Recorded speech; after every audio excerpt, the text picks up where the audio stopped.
Let me explain something. No show tonight. Let me explain something. Because of a very complicated agreement, we learned just before the show that Iggy and his band cannot perform right now. But we thought you'd like to meet him anyway. This is one of the most interesting stars of rock music in the world, and I'm very sorry that we couldn't work it out so that you could sing and perform. But that's life. That's showbiz. Right? Is it? You should know. You're in it. Listen, tell me about... You've been in it longer, haven't you? Not really. Not really. Tell me about punk rock, because I've read all kinds of reviews. I'll tell you about punk rock. Punk rock is a word used by dilettantes and heartless manipulators about music that takes up the energies and the bodies and the hearts and the souls and the time and the minds of young men who give what they have to it and give everything they have to it.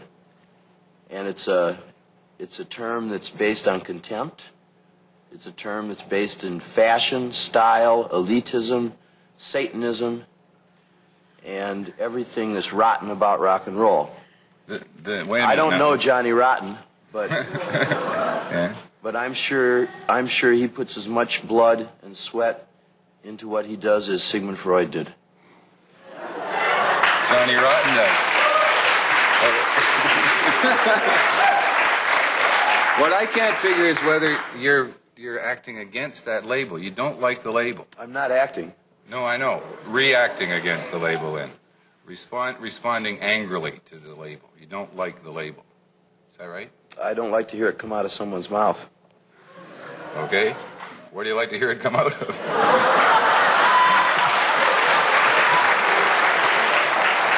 No, listen, tell me seriously. I have never seen you perform, but I've read reviews about vomiting on the stage, about sticking pencils in your flesh, about bleeding lips, and about all those things. I want to know the purpose behind that.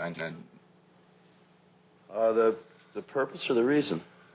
The purpose or the reason? I vomited. I was ill. I'm not sorry I was ill. Everyone gets ill sometimes. And I was ill one evening, and as I felt that I was going to vomit anyway, I decided I may as well do it with some style. So I did it something like this. Actually, the Prime Minister of Canada... I've never stuck a pencil in my flesh. Is that right? These come mostly from my fingernails. But you do mutilate and scratch yourself, do you? These are innocent questions. I have not seen you perform. I've just read a great deal about you. And I want to know why. Why? Because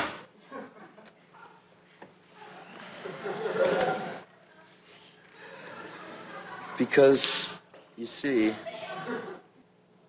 what sounds to you like a big load of trashy old noise is in fact the brilliant music of a genius, myself. And that music is so powerful that it's quite beyond my control. And when I'm in the grips of it, I don't feel pleasure and I don't feel pain, either physically or emotionally. Do you understand what I'm talking about? Have you ever felt like that when you couldn't feel anything and you didn't want to either? You know? Like that. Some critics... Do you understand what I'm saying, sir? I'm trying... You don't have to call me sir. No, I don't have to. I forgot your name. Well, at least I go with the one I was born with. Mm-hmm. But, that was unnecessary, cheap shot. Iggy Pop is a great name for a rock star. Thank you. I am trying to understand. Fair enough? Because I've read critics who say that what you're doing is... nails are dirty. What? is that what dirty. you do on the stage is an attempt to reflect the kind of the young person's anger, outrage, almost beyond words outrage. Is that right? No, there's, what I do on stage has utterly no purpose.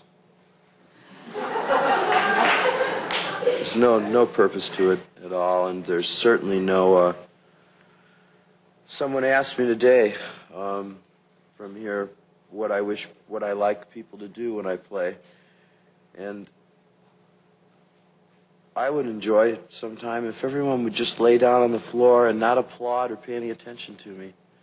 Do you know what I mean about that at all? Right now they're lying down on the floor and not paying any attention to you. No, you, not you. You people, you know, I know some of you out there, you've seen how many trashy, fakey, phony, hokey acts get encores. You know, I don't want an encore. Don't give me an encore. Do you know what I mean? Unless you want to. You can do what you want when I play, you know? Just answer this, if you would.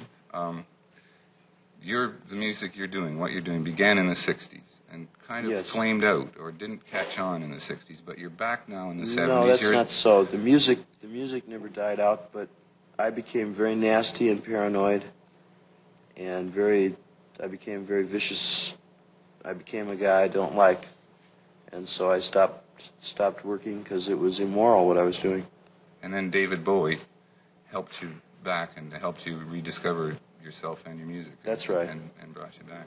And in the concert tour that you are now a part of, and I want to talk about the concerts where you can be seen, David Bowie occasionally plays as a sideman with you. In That's fact, right. If your band had been here, had been able to play on this show tonight, we might have had David Bowie playing as a sideman. Yes, that's right. We were all here this afternoon. Having a good time. We did a lovely show. Well, where can that lovely show be seen? Where are the concerts? I don't know what my dates are. Where? Seneca College in Toronto. We know about that. On Monday night. Yeah, good. That's good. Okay. You know, the important thing, this is serious business to me. Do you understand? It's very serious. I feel very strongly about what I do. And it's not all that good. I'm not that great, you know, really. I'm all right. You're pretty popular. You know, about there. Well, popular, big, you know. Well, you've got a big following. You know, are you happy to be popular? Do you get a big kick out of that? I suppose you're popular. Sometimes. You know. Well, you know, I don't get that much of a kick out of it, really.